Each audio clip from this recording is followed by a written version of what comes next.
අද අපි කතා කරන්න යන්නේ 9 වසරේ 3 වෙනි පාඩම පදාර්ථයේ ස්වභාවය හා ගුණ. දැන් පදාර්ථයක් කියන එක ආයෙ පොඩ්ඩක් මතක් කරොත් එහෙම අපි දන්නවා පරිසර දිනදා ප්‍රධාන කොටස් දෙකයිනේ මොනවද? පදාර්ථයි ශක්තියනයි කියලා. පදාර්ථ කියලා කියන එකේ ශක්තියෙන් කියන වෙනස් වෙන ලක්ෂණ තියෙනවා. පදාර්ථ ස්පර්ශ කරන්න පුළුවන්. ස්කන්ධයක් තියෙනවා, අවකාශයේ ඉඩක් ගන්නවා. ඒ වගේම භෞතික ස්වරූපයක් තියෙනවා. විනාශ කරන්න පුළුවන්, මවන්න පුළුවන්. ඒ පදාර්ථ.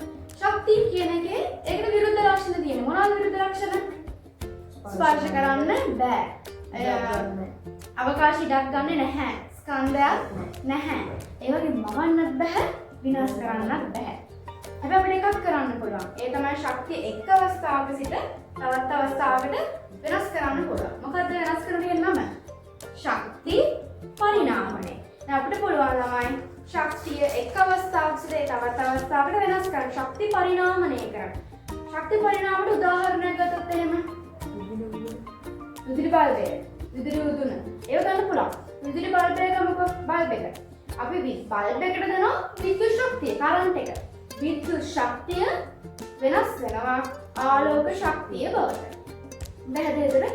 විනාශ වුණේවත් නැවුණේවත් නැහැ. එක් අවස්ථාවක සිට තවත් අවස්ථාවකට වෙනස් වුණා විතරයි. ඒකට අපි කියනවා ශක්ති පරිණාමණය කියලා. හැබැයි අද අපේ මේ පාඩමේ අපි කතා කරන්නේ ශක්තියින් ගැන නෙමෙයි. අපි කතා කරන්නේ පදාර්ථ ගැන. තමයි පදාර්ථ කියන එක ගත්තම පදාර්ථ ප්‍රධාන කොටස් දෙකකට කඩන්න පුළුවන්. එකක් තමයි මොනවද කොටස් දෙක? සංශුද්ධ ද්‍රව්‍යයි සංශුද්ධ ද්‍රව්‍ය මිශ්‍රණය කියන සංශුද්ධ නොවන ද්‍රව්‍ය.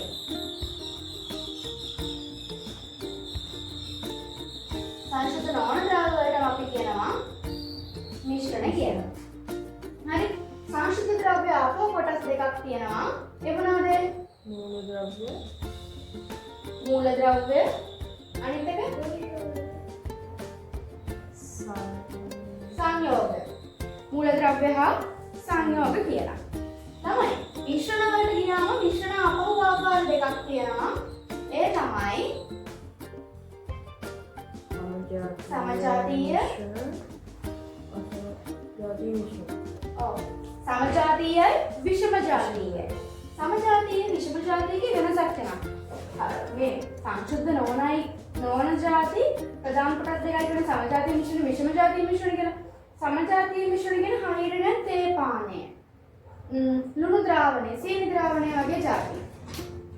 ඒවා ගත්තම දැන් ලුණු ද්‍රාවණයක් ගත්තම ඒකේ වතුරත් එක්ක ලුණු මිශ්‍ර වෙලා තියෙනවා නේ? සීනි ද්‍රාවණයක් ගත්තම ඒකේ වතුරත් එක්ක සීනි මිශ්‍ර වෙලා තියෙනවා. හරි. ඉතින් අපිට පුළුවන් ද වතුරෙන් ලුණු අයින් කරගන්න පුළුවන්ද? බෑ. වතුරෙන් සීනි අයින් කරගන්න පුළුවන්ද? බෑ. දෙකක් හදනවා කියලා අපි දෙයකට දානවා මොනවද දාන්නේ? ලුණු. සීනි, තේකල, පිටි, වතුර දාලා හදා ගන්න අපි දෙයක. එහෙම හදුවට පස්සේ ඒකේ අපිට තේකොළ ටික වෙනම සීනි ටික වෙනම අයින් කරන්න පුළුවන්ද? බෑ. ඉතින් පළවෙනි කට පොතේ තේ රහ මේ තේ වල රහ දෙවෙනි කටේ සීනි රස. එහෙම දෙන්නේ නැහැ. හැම එකක්ම එක වගේ. ඒ කියන්නේ සංයුතිය මිශ්‍රණය පුරාම තියෙන සංයුතිය ඒකාකාරයි. අපිට සංඝටක වෙන් කරලා හඳුනගන්න අමාරුයි. බෑ. පැහැදිලිද? ඒකට අපි කරන්නේ පොඩි රිවිෂන් එකක්. දැන් ටර්ම් ටෙස්ට් එක ළඟ ඉන්න තුන්වෙනි පාඩම 9 වසරේ තුන්වෙනි පාඩම ආපහු මතක් කිරීමක් තමයි කරන්නේ. හරි? එතකොට විෂමජාතීය මිශ්‍රණ කියන්නේ මම කිව්ව සමජාතීය කියන හරියට තේ පානය වගේ කියලා. විෂමජාතීය මිශ්‍රණ තමයි මොනවද තමයි? පළතුරු සලාද. ඔව් පළතුරු සලාද. පළතුරු සලාද, එළවලු සලාද වගේ જાති. එතකොට මූල ද්‍රව්‍ය කියන එක නෑ. මිශ්‍රණ හරිනේ ಜಾති කීපයක එකතුවක්. සංශුද්ධ ද්‍රව්‍යයක් කියලා කියන්නේ මේ වගේ නෙමෙයි. මූල සංශුද්ධ ද්‍රව්‍ය ආපහු හැදෙන දින විදිය අනුව මූල ද්‍රව්‍ය සහ සංයෝග කියලා ප්‍රධාන කොටස් කීයක් තියෙනවද? දෙකක් තියෙනවා. මූල ද්‍රව්‍ය කියන්නේ එකම જાතියක් විතරයි තියෙන්නේ. දැන් හයිඩ්‍රජන් ගත්තම හයිඩ්‍රජන් විතරයි, ඔක්සිජන් නම් ඔක්සිජන් විතරයි. පැහැදිලිද? හැබැයි සංයෝග කියන්නේ මෙන්න මේ වගේ CO2 H2O. බලන්න ළමයි මෙතන කාබනුත් තියෙනවා, ඔක්සිජනුත් තියෙනවා.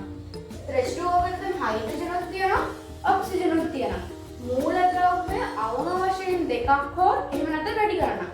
මූලද්‍රව්‍ය කීපයක එකතුවක් අපි කියනවා සංයෝගයක් කියලා. මේ තමයි පදාර්ථ හැදිලා තියෙන විදිය. නේ? ආයෙ පොඩි මතක් කිරීමක් කරොත් එහෙම පදාර්ථ කියන එක ප්‍රධාන කොටස් දෙකක් තියෙනවා. එකක් තමයි සංශුද්ධ ද්‍රව්‍ය, අනිත් එක තමයි සංශුද්ධ නොවන ද්‍රව්‍ය. සංශුද්ධ නොවන ද්‍රව්‍ය ආපහ කොටස් දෙකයි. සමජාතීය මිශ්‍රණ සහ විෂම ජාතීය මිශ්‍රණ කියලා. එතන සංශුද්ධ ද්‍රව්‍ය කොටස් දෙකයි. මොනවද කොටස් දෙක? මිශ්‍රණ, මූලද්‍රව්‍ය හා සංයෝග කියලා. මූලද්‍රව්‍ය හා සංයෝග. හරි. එතකොට මේ පදාර්ථ කියන එක හැදිලා තියෙන විදිය ගැන අපි පොඩ්ඩක් කතා කරමුකෝ. අපි දන්නා පදාර්ථය කියන්නේ අපිට පේන දකින්න දෙන පොත, පැන්සල, මිනිස්සු, සත්තු ඕන කෙනෙක්. හරිද? දැන් පදාර්ථයක් කියන එක හැදිලා තියෙන පොඩිම එකකේ අපි කියන තැනුම් මේකකේ කියලා. තැනුම් මේකකේ අපි නමක් දෙනවා පරමාණුව කියලා. හරිද? එන්න මේ පරමාණුව කියන එක පිළිබඳව අදහස් ඉදිරිපත් කරන්නේ ජෝන් ඩෝල්ටන් කියන විද්‍යාඥයා. කවුද නම? John Dalton. මේ ජෝන් ඩෝල්ටන් ඉදිරිපත් කරන පරමාණුවට අපි කියන්නේ ඇටම් කියලා. හරි? ඇටම්. ඇටම් කියන එකේ තේරුම අර ඇටමෝස් කියන එකෙන් පිළිලා. ඇටමෝස් කියන එකෙන් තමයි ඇටම් කියන නිර්මාණය ලැබෙන්නේ. ඇටමෝස් කියන එකේ තේරුම මොකක්ද? තව දුරට බෙදා වෙන් කළ නොහැකි. කියන්නේ මෙයා තමයි පොඩි කෙනා. තව පොඩි කැලේ වලට කඩන්න බෑ කියන අදහස තමයි මේ ඇටම් කියන එකෙන් මේගොල්ලෝ ඉදිරිපත් කරන්න හදන්නේ. එතකොට මේ පරමාණු කියන එක ආපහු උපපරමාණුක අංශු.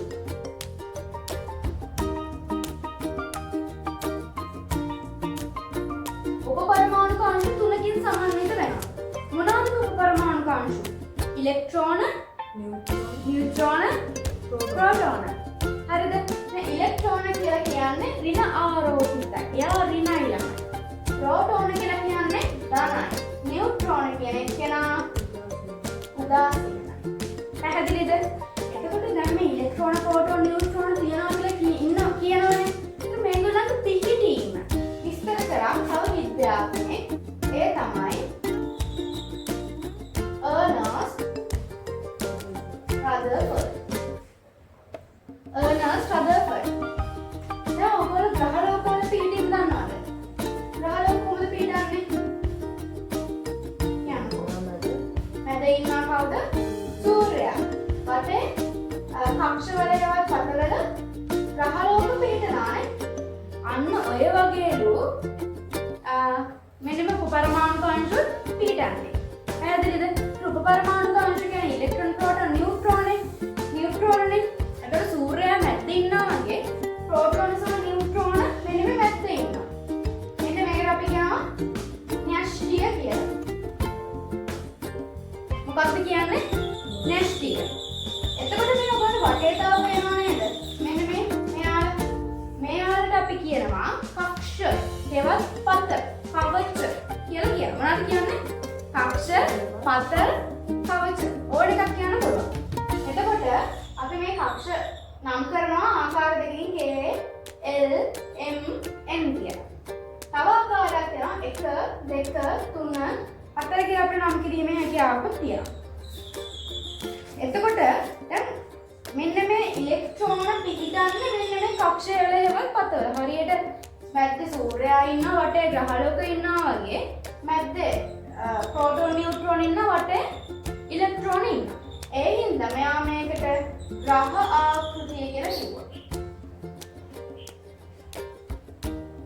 ග්‍රහ ආකෘතිය. න්‍යෂ්ටිය ප්‍රධාන වෙච්ච එකක් නෙමෙයි. ඒ නමකට න්‍යෂ්ටික ආකෘතිය කියලා කියනවා. මොකක්ද නම් දෙක?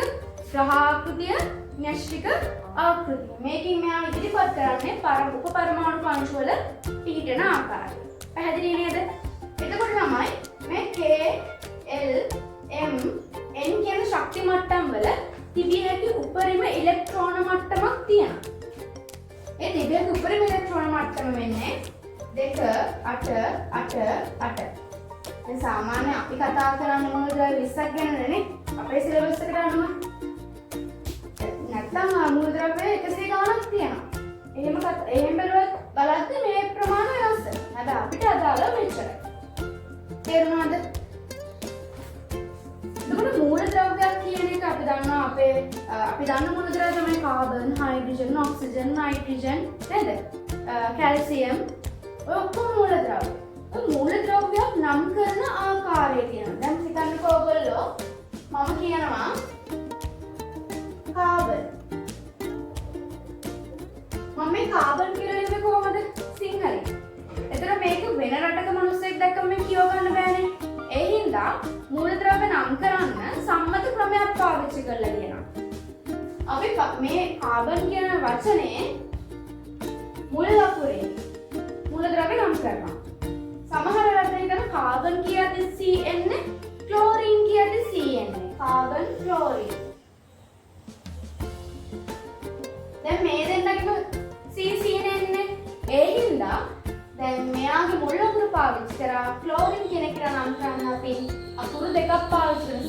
C එක L පාවිච්චි කරනවා. අනිවාර්යෙන් මූලද්‍රව්‍යයක් නම් කරනකොට පළවෙනි අකුර තමයි පාවිච්චි කරන්නේ. ඒක කැපිටල් වලින් ලියනවා. දැන් මම කියන්නේ සමහර තැන්වල අකුරු දෙකක් පාවිච්චි කරනවා කියලා. ඒකෙදි දෙවෙනි අකුර විතරක් අපි සිම්පල් කරනවා. පැහැදිලිද? දැන් මූලද්‍රව්‍ය විශේෂයෙන් අපි නම් කරන්නේ ඉංග්‍රීසි වචන වලින්. කාබන්, හයිඩ්‍රජන් ඉංග්‍රීසි නම තමයි මේ දෙන මුල් ලකුර තමයි දාන්නේ සංකේත විදියට. හැබැයි සමහර මූලද්‍රව්‍ය වලට විතරක් ලතින් නම පාවිච්චි කරනවා. උදාහරණයකට ගමු සෝඩියම්. සෝඩියම් වලට අපි නේට්‍රියම් කියලා. ඒතර ඒක අපි නම් කරන්නේ සෝඩියම් කියලා කිව්වට අපි ලියන්නේ Na කියලා. පැහැදිලිද?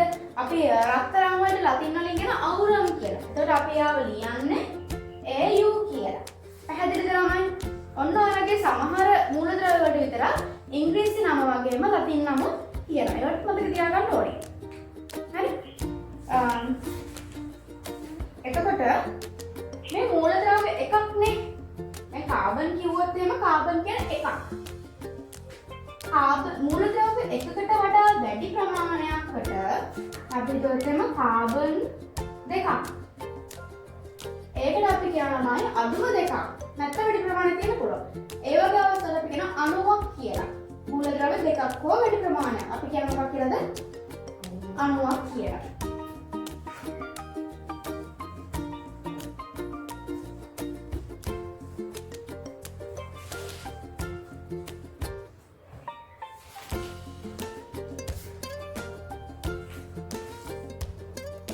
සාමාන්‍යයෙන් ගත්තොත් එහෙම මම කියන ඉලෙක්ට්‍රෝන, ප්‍රෝටෝන, නියුට්‍රෝන කියලා තියෙනක උපපරමාණු අංශු. ඒවල තියෙනම ඉලෙක්ට්‍රෝන ගාන ප්‍රෝටෝන ගානට හැමතිස්සෙම සමාන වෙනවා. මෙයාගේ මේ නියුට්‍රෝන ගාන විතරක් වෙනස් අවස්ථා තියෙනවා. තේරුණාද? ඉලෙක්ට්‍රෝන සාමාන්‍යයෙන් උදාසීන අවස්ථාවේ. ඒ කියන්නේ අයන හතර නැතිව උදාසීන අවස්ථාවේ කියන ඉලෙක්ට්‍රෝන සහ ප්‍රෝටෝන සමානයි. දැන් හිතන්නකෝ හයිඩ්‍රජන් කියලා ආවර්තිත වදින මතකයි නේද? එතකොට හයිඩ්‍රජන් කියන එක නම් ඉලෙක්ට්‍රෝන අපි කියමුකෝ එකයි ඉන්නේ. එහෙනම් ප්‍රෝටෝන ගානක් කීයද තමයි? එකයි. හැබැයි මෙයාගේ නියුට්‍රෝන ගාන එකයි කියලා කියන්න පුළුවන්ද අපිට? එහෙම නැහැ. මෙයාගේ නියුට්‍රෝන ගාන වෙනස් අවස්ථා තියෙන්න පුළුවන්. එතකොට අපි මේ පාඩමේ විශේෂ නමක් කතා කරනවා පරමාණුක ක්‍රමාංකය කියලා. මොකද්ද ළමයි? පරමාණුක ක්‍රමාංකය. ඇත්තටම මේ පරමාණුක ක්‍රමාංක කියන්නේ ප්‍රෝටෝන ගණන. මොකක්ද? ප්‍රෝටෝන ගණන. එතකොට ප්‍රෝටෝන ගණන මම කිව්වත් එහෙම A කියන මූලද්‍රව්‍ය නිකන් මූලද්‍රව්‍ය එතන A කියලා. අර අපි හිතමු කැල්සියම්. කැල්සියම්ට ඉන්නවා ඉලෙක්ට්‍රෝන මං කියනවා 20ක් ඉන්නවලු. ඉලෙක්ට්‍රෝන 20ක් ඉන්නවලු. මං අහනවා මෙයාගේ පළවෙනි ප්‍රශ්නේ විදිහට ප්‍රෝටෝන ගණන කීයද? කීයද නම් ප්‍රෝටෝන ගණන? 20ම තමයි. ඇයි 20 උනේ? ඉලෙක්ට්‍රෝන සමානයි ප්‍රෝටෝන ගණන. එහෙනම් ප්‍රෝටෝන වෙන්නේ 20යි. මං ඊළඟ ප්‍රශ්නේ අහනවා මෙයාගේ පරමාණුක ක්‍රමාංක කීයද? කීයද පරමාණු ක්‍රමාංකය? 20ම තමයි. ඇයි? පරමාණුක ක්‍රමාංක කියන්නේ ප්‍රෝටෝන ගණනටම තමයි 20යි. තේරුණාද? ඊට පස්සේ අපිට අලුත් කොටසක් මේ පාඩමේ ආයි කතා කරන්න හම්බුණා. ඒ තමයි ස්කන්ධ ක්‍රමාංකය.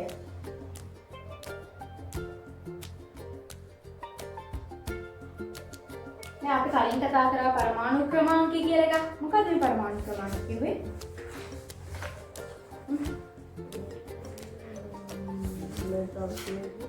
හා? මොකක්ද වෙන්නේ? ප්‍රෝටෝන ගණන. දැන් ප්‍රෝටෝන ගණන තමයි පරමාණුක ක්‍රමාංකය කියලා කියන්නේ. ස්කන්ධ ක්‍රමාංකය කියන්නේ ප්‍රෝටෝන ගණනේ නියුට්‍රෝන ගණනේ එකතුව. පැහැදිලිද? ප්‍රෝටෝන ගණනේ නියුට්‍රෝන ගණනේ එකතුව. ඒකට හේතුව තමයි සමහර මූලද්‍රව්‍ය ඉන්න ඒගොල්ලන්ගේ නියුට්‍රෝන ගණන එක අවස්ථාවෙන් අවස්ථාවට වෙනස් වෙනවා. හරිද? එතකොට ඒ හින්දා එයාලට නියුට්‍රෝන විවිධ අවස්ථා තියෙන්න පුළුවන්.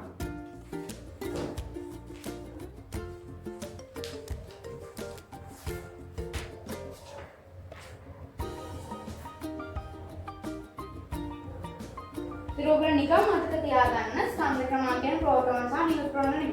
මම කියනවා A කියලා මූලද්‍රව්‍යයක් තියෙනවනේ එයාගේ ඉලෙක්ට්‍රෝන ගණන 5යි. හරි? එයාගේ නියුට්‍රෝන ගණන 4යි. මම අහනවා මෙයාගේ ප්‍රෝටෝන ගණන කීයද කියලා. ප්‍රෝටෝන ගණනත් එහෙම කීයද? ඉලෙක්ට්‍රෝන ගණනට ප්‍රෝටෝන ගණන සමානයි. නැගී ප්‍රෝටෝන ගණන 5ම තමයි. මම මෙයාගෙන් එනකොට පරමාණුක ක්‍රමාංක කීයද කියලා කියන්නේ. ඒ ප්‍රෝටෝන ගණනටමනේ පරමාණු ක්‍රමාංක කියන්නේ අපිනේ. එහෙනම් යාගේ පරමාණු ක්‍රමාංකය කීයද? 5යි. ඊට පස්සේ මම මෙයාට මෙයාගේ ස්කන්ධ ක්‍රමාංකය කීයද කියලා. ස්කන්ධ ක්‍රමාංක කියන්නේ ප්‍රෝටෝන ගණනට නියුට්‍රෝන ගණන එකතු කරාම වෙන වටිනාකම. ප්‍රෝටෝන ගණන කීයද උනේ? 5යි. නියුට්‍රෝන ගණන කීයද වෙන්නේ? 4යි. 5යි 4යි එකතු කරාම මුළු ප්‍රමාණය එනවා අපිට 9යි කියලා. ඔය ටික තේරුණාද? ඒතර අපි පරමාණු ක්‍රමාංකය දන්නවද? ස්කන්ධ ක්‍රමාංකය දන්නවා. හරි? එතකොට දැන් පොදුවේ ගත්තොත් මේ මිශ්‍රණ කියලා අපි කතා කරානේ. දැන් අපි දන්නවා මිශ්‍රණ පරිසරයේ කිසිම දෙයක් එක විදියකට කියන්නේ මිශ්‍ර වෙලා තමයි ගොඩක් දුරට තියෙන්නේ. පරිසරයේ තියෙන විවිධ ಜಾති. දැන් අපි ගත්තම ලෝහ වර්ග 5 එක මිශ්‍ර වෙලා තියෙනවා. අන්න ඒ වගේ. ඒතර අපි කොහොමද අපිට අවශ්‍ය කරන සංඝටකය අර ද්‍රව්‍ය කීපයක් අතරින් අයින් කරගන්නේ? හරිද? අපි ඒකට පාවිච්චි කරන ක්‍රම කීපයක් තියෙනවා. මිශ්‍රණයක තියෙන සංඝටක ඉවත් කරගන්න, වෙන් කරගන්න පාවිච්චි කරන ක්‍රම කීපයක් තියෙනවා. හරිද? මොනවාද ඒ ක්‍රම? එකක් තමයි මොනවාද? පෙරීම. එහෙනම් ඔයගොල්ලෝ පොල් කිරි මිරිකනවා අම්මලා. පොල් කිරි මිරිකලා ඒක පෙනේරයකින් පෙරනවා නේද? ඒ පෙරුවම කිරි ටික අයින් වෙලා ගිහිල්ලා පොල් කුඩු ටික ඉතිරි වෙනවා. නේද? ඔන්නෝට අපිට කිරිවල පොල් කුඩු ටික අයින් කරලා ඉවත් කරගන්න පුළුවන්. පෙරීම, ගැරීම, එතකොට වාෂ්පීභවනය, වාෂ්පීකරණය, ආසවන වගේ විවිධ ක්‍රම තියෙනවා අපිට මිශ්‍රණයකින් සංඝටක වෙන් කරගන්න පුළුවන්.